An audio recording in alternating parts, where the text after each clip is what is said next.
अस्सलामुअलैकुम स्टूडेंट्स आज हम स्टार्ट करने लगे हैं 9th क्लास की फिजिक्स। ठीक है, तो 9th क्लास की फिजिक्स हम स्टार्ट करने लगे हैं सेकंड चैप्टर से। ठीक है, और सेकंड चैप्टर का जो नेम है वो क्या है, काइनेमैटिक्स। ठीक है, तो काइनेमैटिक्स क्या होता है? ठीक है, वो कहता है किसी भी बॉडी की अगर हम देखेंगे सिर्फ मोशन को, ठीक है, उसकी सिर्फ और सिर्फ मूवमेंट को देखेंगे तो हमारे पास क्या होगा, काइनेमैटिक्स होगा। ठीक है, तो अगर हम क्या करें, मोशन के साथ साथ उसकी काजेस को भी देखें, जैसे कि एक फैन चलता है तो उसके पीछे कौन सी काज है, उसको कौन चीज चलाती है, तो क्या है, इलेक्ट्रिसिटी है। ठीक है, तो अगर हम मोशन के साथ साथ उसकी काज को भी देखेंगे तो हमारे पास क्या बन जाएगा, डायनामिक्स। तो अगर हम अकेला सिर्फ और सिर्फ मोशन को देखेंगे तो हमारे पास क्या बन जाएगा, काइनेमैटिक्स। ठीक है, तो काइनेमैटिक्स के एग्जांपल से अगर हम समझे तो हमारे पास क्या आ जाएगा, सिर्फ और सिर्फ अगर पंखे की मोशन को देखेंगे तो हमारे पास क्या होगी, रोटेटरी मोशन, तो वो हमारे पास किसमें आएगा, काइनेमैटिक्स में। और अगर उसके पीछे की लॉजिक, उसकी काजें भी जानेंगे तो हमारे पास क्या आ जाएगा जी, डायनामिक्स आ जाएगा। ठीक है, तो ये जो काइनेमैटिक्स है ये हमारे पास है जी सेकंड चैप्टर है। ठीक है, और ये जो डायनामिक्स है तो ये हमारे पास क्या है जी, थर्ड चैप्टर है 9th की फिजिक्स का। ठीक है ना, तो जिसमें हमने क्या देखना है, सिर्फ और सिर्फ काइनेमैटिक्स में मोशन को देखना है। ठीक है, काज को नहीं देखना। जब काज को देखेंगे तो वो हमारे पास क्या बन जाएगा, डायनामिक्स, और वो हम आगे वाले चैप्टर थर्ड में देखेंगे। ठीक है, अब हम इसकी डेफिनेशन करते हैं। तो देखो जो क्या कहता है, the study of motion of an object without discussing the cause of motion. ठीक है, तो इसमें हमने क्या करना है, मोशन की काज को डिस्कस नहीं करना। ठीक है, तो हमारे पास क्या बन जाएगा, काइनेमैटिक्स। और इसी तरह अगर हम डायनामिक्स को देखें तो वो हमारे पास क्या बन जाएगा, the study of motion of an object and the cause of its motion. ठीक है, तो अगर हम क्या करेंगे, काजेस को भी देखेंगे तो हमारे पास क्या बन जाएगा, डायनामिक्स, जो हम नेक्स्ट चैप्टर में करेंगे। ठीक है, अब आगे आ जाता है जी काइनेमैटिक्स में क्या आ जाएगा, फिर हम दाखिला मोशन को डिस्कस करेंगे तो आगे हमारे पास क्या आ जाएगा जी, मोशन। ठीक है, तो ये इस चैप्टर का सबसे पहला शॉर्ट क्वेश्चन और मोस्ट इंपोर्टेंट शॉर्ट क्वेश्चन है। आप कोई भी पास पेपर उठाकर देख लें, उसमें से इन दोनों में से कोई एक डेफिनेशन या दोनों का कंपैरिजन कर कर जरूर आया होगा। ठीक है ना, तो ये पहला इंपोर्टेंट शॉर्ट क्वेश्चन है हमारा। ठीक है, इसमें हम देखेंगे मोशन को। अच्छा, मोशन क्या होता है, वो कहता है अगर कोई बॉडी अपने सराउंडिंग के लिहाज से अपनी जगह तब्दील करे तो हमारे पास क्या बन जाएगा जी, मोशन बन जाएगा।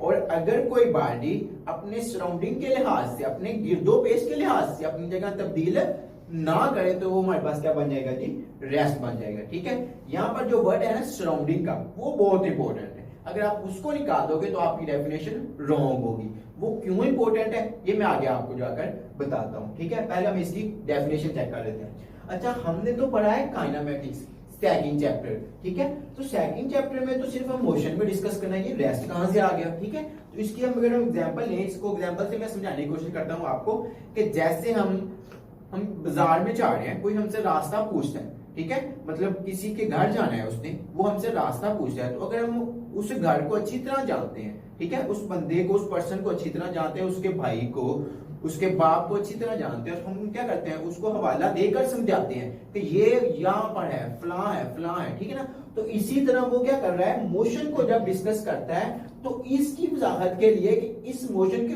ओपोजिट कौन सी चीज है, तो वो क्या है, रेस्ट में। हालांकि रेस्ट का काइनेमैटिक्स के साथ कोई लिंक नहीं है, क्योंकि काइनेमैटिक्स में हम क्या करते हैं, सिर्फ और सिर्फ मोशन को देखते हैं, सिर्फ मोशन, क्योंकि इसमें मेन टॉपिक है, मेन चीज है, इसीलिए मोशन की वजाहत के लिए उसने क्या इस्तेमाल किया है, रेस्ट को इस्तेमाल किया। ठीक है, अब इसकी डेफिनेशन देखिए, कहता है if a body change its position with respect to its surrounding is called motion, and if a body does not change its position with respect to its surrounding is called rest. ठीक है, अब यहाँ पर word है surrounding का most important. अब इसके हम लेते हैं एग्जांपल।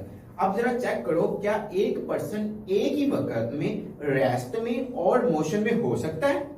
कैसा हो सकता है, इसके हम एग्जांपल लेते हैं जो आपकी बुक में है। और ये एग्जांपल लास्ट मतलब कि आपको सेपरेट तौर पर भी आ सकती है कि आप कोई भी एक एग्जांपल ऐसी दें जिसमें एक person at a time motion में भी हो और रेस्ट में भी हो। यहां पर हमें वर्ड आएगा सराउंडिंग का मोस्ट इंपोर्टेंट। चेक करो जरा एग्जांपल। वो कहते हैं एक पैसेंजर एक बस में बैठा है वो अपनी सीट पर ही बैठा है, लेकिन जो बाकी सारे पैसेंजर है वो उसको देख रहे हैं। अब वो क्या कर रहा है, अपनी जगह पर बैठा है, वो हमारे पास कौन सी डेफिनेशन लागू कर रहा है, ये वाला, वो अपनी पोजीशन कर रहा है, चेंज नहीं कर रहा, तो वो क्या हुआ, रेस्ट में हुआ। ठीक है, लेकिन जो दूसरा पर्सन जो बाहर खड़ा है वो देखता है कि जो गाड़ी है ना वो तो मूव कर रही है, वो पहले यहाँ पर थी, अगले ही लम्हे यहाँ पर पहुंच गई। ठीक है, तो उसने देखा पहले वो पर्सन यहाँ पर था, फिर वो यहाँ पर है, तो उसने अपनी जगह क्या कर ली, तब्दील कर ली। तो अब ये क्या हो गया, मोशन में हो गया। अब देखो जरा, एक पर्सन एट अ टाइम जो अपने उसके बस के अंदर वाली सराउंडिंग है, इंटीरियर है, उसके लिहाज से कि वो क्या है, रेस्ट में है, लेकिन जो बाहर पैसेंजर का है उसके लिहाज से क्या है, मोशन में है। ठीक है, तो इसीलिए क्या होता है, सराउंडिंग का वर्ड इंपॉर्टेंट होता है। ठीक है, सराउंडिंग के बगैर ये डेफिनेशन क्लियर नहीं हो सकती। ठीक है, तो ये हमारा पहला शॉर्ट क्वेश्चन था और इंपॉर्टेंट ही लॉन्ग क्वेश्चन थी। अगर हम मोशन की वैसे एग्जांपल लें तो क्या होगी, ठीक है, एक चलती हुई गाड़ी क्या है, मोशन की एग्जांपल है। ठीक है, इसी तरह एक चलता हुआ फैन भी क्या है, एक मोशन की एग्जांपल है। अब इसकी एग्जांपल क्या लेंगे हम लोग, ठीक है, रेस्ट की एग्जांपल। सोचे जरा अपनी सराउंडिंग में हमारे पास क्या है, एक टेबल पर एक गिलास पड़ा है, वो भी क्या है, रेस्ट में है।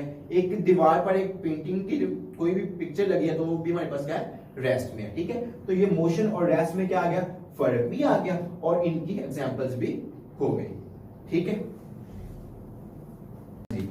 इस चैप्टर में दो इंपॉर्टेंट लॉन्ग क्वेश्चन है, एक है टाइप्स ऑफ मोशन और दूसरा है इक्वेशन ऑफ मोशन। ठीक है, तो हम पहला जो इसका इंपॉर्टेंट लॉन्ग क्वेश्चन है वो करने लगे हैं, जो है टाइप्स ऑफ मोशन। ठीक है, तो मोशन की तीन टाइप्स हैं, ट्रांसलेटरी मोशन, रोटेटरी मोशन और वाइब्रेटरी मोशन। ठीक है, लेकिन जो ट्रांसलेटरी मोशन है वो क्या होता है, वो कहता है अगर कोई भी बॉडी एक लाइन में मूव करे, यहां पर उसने वर्ड इस्तेमाल किया है लाइन में, अगर कोई भी बॉडी एक लाइन में मूव करे तो उसको हम क्या बोलते हैं, ट्रांसलेटरी मोशन। इसकी डेफिनेशन क्या आएगी, कहता है a body move along a line is called translatory motion. ठीक है, अब आगे ट्रांसलेटरी मोशन की तीन टाइप्स हैं। ठीक है, क्योंकि लाइंस होती हैं वो हमारे पास तीन तरह की लाइंस हो सकती हैं। देखो जरा, पहला हमारे पास क्या है जी, लीनियर। अगर हम इसकी लाइन बनाए, अगर कोई भी बॉडी एक लाइन में मूव करेगी, ठीक है, अब लाइन क्या होगी, बिल्कुल स्ट्रेट होगी। ठीक है, अगर कोई भी बॉडी एक स्ट्रेट लाइन में मूव करे तो उसको हम क्या बोलेंगे, लीनियर मोशन। ठीक है, अब देखो जरा, हमने यहां पर क्या कहा, लाइन का वर्ड जरूर आएगा। अगर लाइन होगी बिल्कुल स्ट्रेट तो हमारे पास क्या बन जाएगी, लीनियर बन जाएगी। लेकिन अगर वही लाइन डिसऑर्डर हो जाए, इररेगुलर शेप में हो जाए, जैसे कि ये भी हमारे पास क्या है, एक लाइन है, अब ये भी हमारे पास क्या है, एक लाइन है, ये वाली भी क्या है, एक लाइन, और ये वाली भी फिर क्या बनेगी, एक लाइन। तो ये हमारे पास क्या है, डिसऑर्डर है, इररेगुलर शेप में है। तो अगर किसी भी बॉडी की इस तरह की मूवमेंट होगी जिसमें वो क्या करेगी, इररेगुलर डिसऑर्डर वे में क्या करेगी, मूव करेगी, तो उसको हम क्या बोलेंगे, रैंडम मोशन। ठीक है, अगर कोई भी बॉडी डिसऑर्डर वे से या इररेगुलर वे से मूव करे तो उसको हम क्या बोलेंगे, रैंडम मोशन। ठीक है, अब उसके बाद हमारे पास क्या आती है, सर्कुलर मोशन। अब वो क्या कहता है कि अगर कोई भी बॉडी ऐसी लाइन में मूव करे, वो मूव करती करती एक पूरा सर्कल बना ले, तो फिर हमारे पास क्या बन जाती है जी, सर्कुलर मोशन। ठीक है, अब ये हमारे पास देखो जरा, एक बॉडी क्या कर रही है, एक सर्कल में मूव कर रही है, एक सर्कुलर पाथ के अलोंग क्या कर रही है, मूव कर रही है। तो इस तरह की मोशन को हम क्या बोलते हैं, सर्कुलर मोशन। ठीक है, अब देखो जरा दोबारा इसको देखो, ट्रांसलेटरी मोशन क्या होता है, अगर किसी भी बॉडी का एक लाइन में मूव करे तो हमारे पास क्या होता है, ट्रांसलेटरी मोशन। लेकिन अगर वही लाइन क्या होगी, बिल्कुल स्ट्रेट हो, तो वो हमारे पास क्या बन जाएगा, लीनियर मोशन। लेकिन अगर वही लाइन क्या हो जाए, इररेगुलर डिसऑर्डर हो जाए, तो फिर हमारे पास क्या बन जाएगा जी, रैंडम मोशन। लेकिन अगर वही लाइन हमारे पास क्या मूव करे, एक सर्कुलर पाथ में मूव करना शुरू कर दे, वो हमारे पास क्या बन जाएगा जी, सर्कुलर मोशन बन जाएगा। अब हमारे पास नेक्स्ट क्या आता है, हमारे पास रोटेटरी मोशन। ठीक है, मोशन की जो सेकंड टाइप है वो हमारे पास क्या है जी, रोटेटरी मोशन। अब ये क्या है, कहते हैं spinning motion of a body. ठीक है, अब इसको समझो जरा, अगर कोई भी बॉडी अपने एक्सिस के गिर्द क्या करे, जो उसका सेंट्रल पॉइंट होता है उसके गिर्द मूव करेगी, तो हमारे पास क्या होगा जी, रोटेटरी मोशन होगा। एग्जांपल इसकी क्या है जी, हमारे पास इसकी देखो जरा एग्जांपल हमारे पास क्या रहेगी कि फैन, ठीक है, तो अपने एक्सिस के गिर्द क्या कर रहा है, रोटेट कर रहा है, ठीक है। इसी तरह जो गाड़ी का स्टीयरिंग होता है वो अपनी एक्सिस के गिर्द क्या करता है, रोटेट करता है, वो हमारे पास क्या आ जाएगी, रोटेटरी मोशन की एग्जांपल आ जाएगी, ठीक है। The spinning motion of a body is called rotatory motion, ठीक है। अब हमारे पास जो लास्ट वाली टाइप है, टाइप ऑफ मोशन, वो क्या है, वाइब्रेटरी मोशन। अब वाइब्रेटरी मोशन क्या होता है, कहता है टू एंड फार मोशन, ठीक है। ये हमारे पास कोई भी एक पॉइंट पड़ा हुआ है, ठीक है, ये क्या करेगा, अपने इस पॉइंट के ऊपर नीचे मूव करेगा, ठीक है, वाइब्रेट करेगा, तो हमारे पास क्या कहलाएगा जी, वाइब्रेटरी मोशन होगा, ठीक है। इसकी बहुत सी एग्जांपल हम अपनी रियल लाइफ में देखते हैं, जैसे कि देखो जरा, अगर हम एक टब में ले पानी, उसके एक किनारे पर हम कुछ कागज के टुकड़े रख दें और दूसरे किनारे पर हम क्या करेंगे, एक पेंसिल को ऊपर नीचे करें, ठीक है, तो हमारे पास क्या होगा, वो जो कागज के छोटे छोटे टुकड़े होंगे वो अपनी जगह पर क्या करेंगे, वाइब्रेट करेंगे, ठीक है, तो उनकी जो मोशन होगी वो हमारे पास क्या होगी, वाइब्रेटरी मोशन होगी, ठीक है। इसी तरह इसकी और एग्जांपल अगर हम ले, अगर हम झूले को देखें तो वो भी क्या करता है, ये उसका पॉइंट है, इससे क्या करता है, आगे पीछे इससे करता है, मूव करता है, ठीक है, तो वो भी हमारे पास क्या बन जाएगी, वाइब्रेटरी मोशन बन जाएगी, ठीक है। इसको हम जरा रिपीट करें तो हमारे पास क्या आएगा, ट्रांसलेटरी मोशन क्या होता है, किसी भी जिस्म की एक लाइन में एंगल को। अब ये लाइन कौन सी हो सकती है, अगर एक गाड़ी चलेगी तो वो भी क्या होगा, लीनियर मोशन होगा। अगर वही गाड़ी क्या हो जाएगी, कभी इस डायरेक्शन को जाए कभी इस डायरेक्शन को जाए, तो हमारे पास क्या बन जाएगा, रैंडम मोशन। लेकिन अगर वही गाड़ी एक सर्कल में मूव करे तो वो हमारे पास क्या बन जाएगा जी, सर्कुलर मोशन बन जाएगा। अब इसके बाद रोटेटरी मोशन हमारे पास क्या आ जाएगा, किसी भी बॉडी का अपने एक्सेस के गिर्द रोटेट करना, हमारे पास क्या आ जाएगा, रोटेटरी मोशन हो जाएगा, जैसे कि गाड़ी का स्टीयरिंग वगैरह। उसके बाद क्या आ जाएगा, वाइब्रेटरी मोशन, ठीक है, to and fro motion of a body, ठीक है, इसका वाइब्रेटरी मोशन।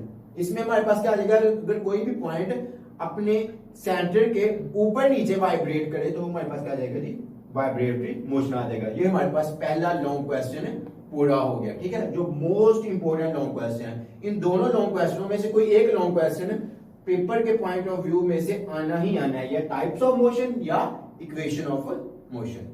शुक्रिया।